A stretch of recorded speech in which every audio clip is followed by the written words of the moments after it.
Halo teman-teman, hari ini hari dimana DaVinci Resolve for iPad sudah di launching ya. Sebenarnya bukan hari ini, tapi udah beberapa hari yang lalu. Sebenarnya nggak pengen bikin video ini ya teman-teman, karena pengen sharing aja dan tertarik gimana sih DaVinci Resolve for iPad ini rasanya kayak gimana. Nah di sini di hari pertama ini bisa teman-teman lihat di sini ratingnya langsung bintang 3 ya teman-teman. Jadi untuk di hari kedua ini langsung muncul dari beberapa orang yang review, dia ngasih review bintang 1. Bahkan di sini for the first time I try open and crash. Jadi ada crash di iPad M1 ya teman-teman. Nah apakah di iPad saya ini akan mengalami crash juga di iPad M2 ya teman-teman? Nanti bisa teman-teman lihat.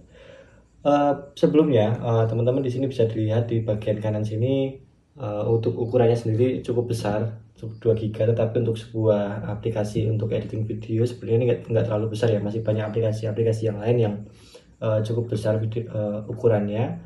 Tetapi di sini untuk DaVinci Resolve yang memang sebelumnya sudah ada di MacBook ya, meskipun ini punyanya Blackmagic, tetapi di sini akhirnya di launching juga khusus untuk iPad. Dan bagaimana pengalamannya dan preview untuk awal itu seperti apa, mari kita lihat bersama-sama. Pertama-tama mungkin akan kita buka dulu ya teman-teman, kita open.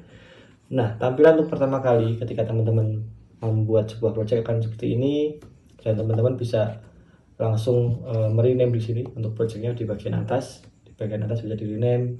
Ini saya kasih nama tes. Kemudian untuk tampilannya kita bisa import media. Di sini di bagian yang ini kita bisa klik kemudian import media, atau Command I juga bisa kalau nggak salah. Kalau di kalau di MacBook, atau saya coba aja. Kita akan coba Command I. Oke, bisa. Jadi teman-teman bisa manfaatin, kalau teman-teman yang punya keyboard bisa manfaatin keyboardnya teman-teman, bisa langsung klik Command I untuk import. Dan di sini saya masukin harddisk ya, SSD. Saya akan mungkin nyari beberapa footage yang bisa saya buka. Jadi di sini saya nggak manfaatin dari memori internal iPadku, tapi lebih ke aku manfaatin SSD. Mungkin aku ngetesnya nggak 4K ya teman-teman. Tesnya ini pakai file Full HD. Saya akan tes beberapa footage di sini. Oke. Mungkin 5 cukup ya. Oke, kita open di bagian pojok kanan atas. Nah, di sini dia menawarkan untuk mengubah frame rate-nya. Di sini saya memilih untuk down change karena kan misalkan ada slow motion atau seperti apa.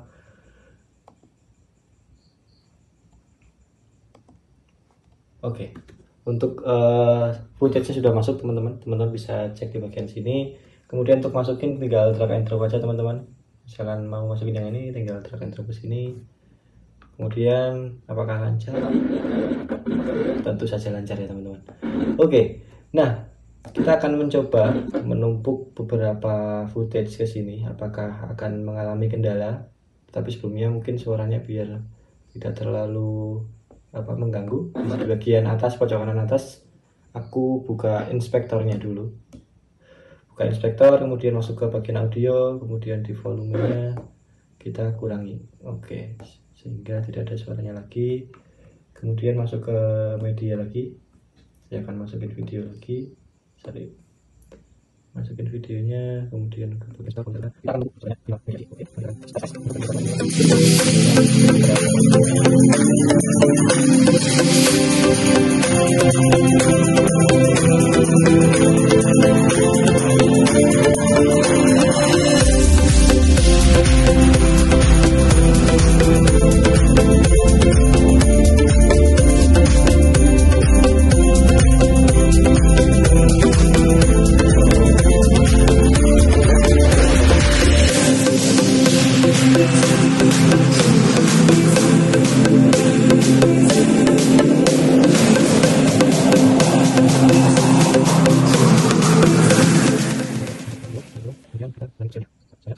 Oke teman-teman bisa lihat di sini sangat-sangat lancar, bahkan untuk previewnya sangat-sangat lancar ya teman-teman. Teman-teman bisa geser-geser sesuka hati teman-teman.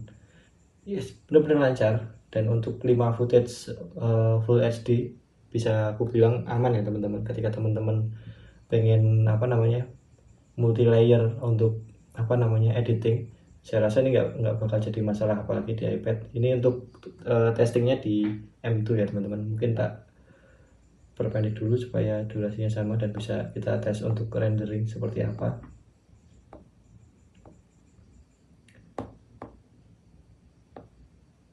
Kok panjang banget ini? Waduh.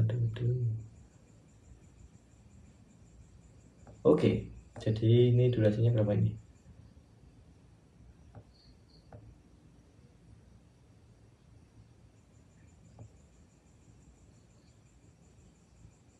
Tiga detik aja.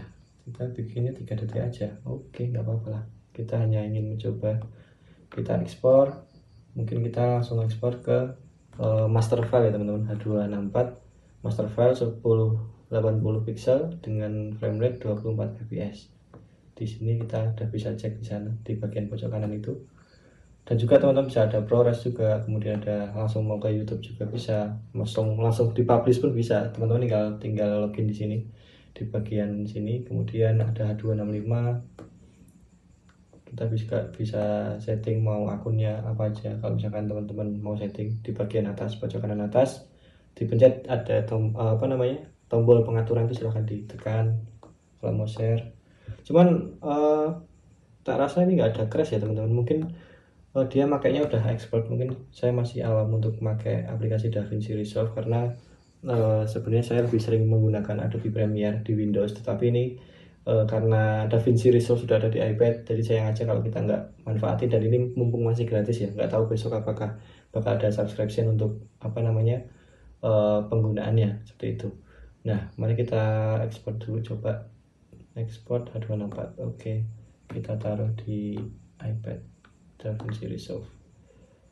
Oke, kita save di sini, kita replace aja nggak masalah, dan selesai. Gak nyampe 2 detik kayaknya, cuman 1 detik aja udah selesai rendering untuk durasi 3 detik aja gitu. Untuk ini 5 layer ya. Mari kita cek di folder kita. Tadi kita nyimpennya di iPad DaVinci Resolve, kemudian timeline 1. Mari kita buka dan terpantau semua footage-nya lancar ya teman-teman, tidak ada kendala apapun. Oke, menurutku untuk pengalaman pertama cukup menarik untuk DaVinci Resolve. Mungkin kalau dibilang bisa menggantikan, itu tergantung bagaimana kita terbiasa ya sama aplikasinya. Karena kalau menurutku, karena mungkin aku belum terbiasa dengan aplikasi DaVinci Resolve untuk tools-toolsnya, tetapi akan coba aku biasain karena beberapa bulan ke depan mungkin aku akan bakal banyak menggunakan iPad ini daripada komputer karena lebih terkait sama mobilitas di luar ya teman-teman. Jadi tak pikir DaVinci Resolve ini bisa menjadi salah satu alternatifku ketika aku mau kerja di luar, apalagi butuh yang cepat, ngedit cepat. Dan teman-teman ketika ingin membuat video portrait, ini di sini juga disediain. Teman-teman klik home, kemudian new project, misalkan kita portrait. Nah, teman-teman juga bisa bikin video portrait. Ketika teman-teman mau bikin video portrait, tinggal teman-teman masuk ke aplikasi. Misalkan tadi udah ada project, teman-teman tinggal klik home di bagian pojok sini, kemudian bikin. Di sini aku nulis projectnya portrait ya. Kemudian teman-teman jika sudah masuk aplikasinya, silahkan cek di bagian sini. Teman-teman mungkin tak kasih tunjuk kursor ya, karena susah nunjukinnya. Di bagian pojok kanan atas, di bawahnya full screen, di sampingnya gambar icon kamera dan lingkaran itu bisa dipilih untuk video portrait 1080, atau bisa teman-teman custom juga untuk ukurannya. Misalkan pengen portrait tapi 4K gitu juga teman-teman bisa untuk mengaturnya di sini. Nah, misalkan sudah portrait, kemudian kita tinggal import medianya dengan Command I seperti tadi. Kita tinggal masuk ke video, mungkin kita dari iPad aja pakai video yang tadi. Kita open, tinggal kita select videonya ke sini dan jadilah videonya portrait. Tinggal kita atur untuk skalanya seperti apa. Nah, untuk portrait harusnya sudah bisa langsung otomatis ya teman-teman. Sudah otomatis videonya akan menyesuaikan dengan ukurannya ketika memang teman-teman rekamnya udah portrait duluan dari awal seperti itu. Nah, jadi kesimpulanku untuk DaVinci Resolve for iPad ini cukup membantu ya untukku nantinya mungkin.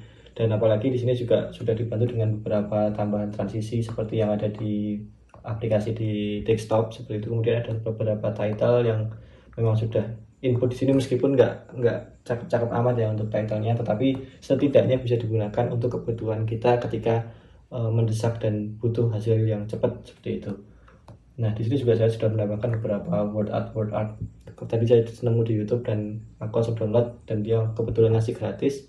Nanti silahkan teman-teman cari juga di YouTube, ada banyak udah yang ngasih preset untuk DaVinci Resolve for iPad, meskipun baru aja launching, karena mungkin orang-orang yang dapetin beta versionnya dulu waktu awal-awal sebelum dirilis, mungkin mereka bisa diberikan waktu buat ngembangin atau ngedevelop apa aja yang dibutuhin buat DaVinci Resolve for iPad. Dan overall dari yang sudah tak coba nggak nemu sih. Mungkin nanti kalau misalkan aku nemu crash seperti yang dijelasin di sini, tak rasa akan tak share juga ke teman-teman. Tapi untuk sementara ini aku ngerasa baik-baik aja untuk DaVinci Resolve, dan mungkin untuk grading juga harusnya sih nggak masalah ya. Harusnya sih nggak masalah. Mungkin kita bisa coba sebenarnya untuk mau grading seperti apa di sini. Oh ya teman-teman, mungkin tambahan dikit ya.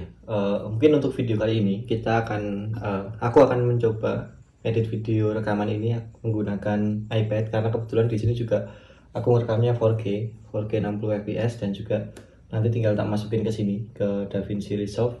Akan seperti apa nanti, silahkan teman-teman cek hasilnya seperti apa, menurut teman-teman gimana untuk kualitasnya, dan akan kuusahain untuk kasih kualitas terbaik sehingga nanti hasil rendernya pun juga yang terbaik gitu, karena ini juga yang perdana akan tak coba maksimalin lah mau kayak gimana gitu. Oke, sampai jumpa.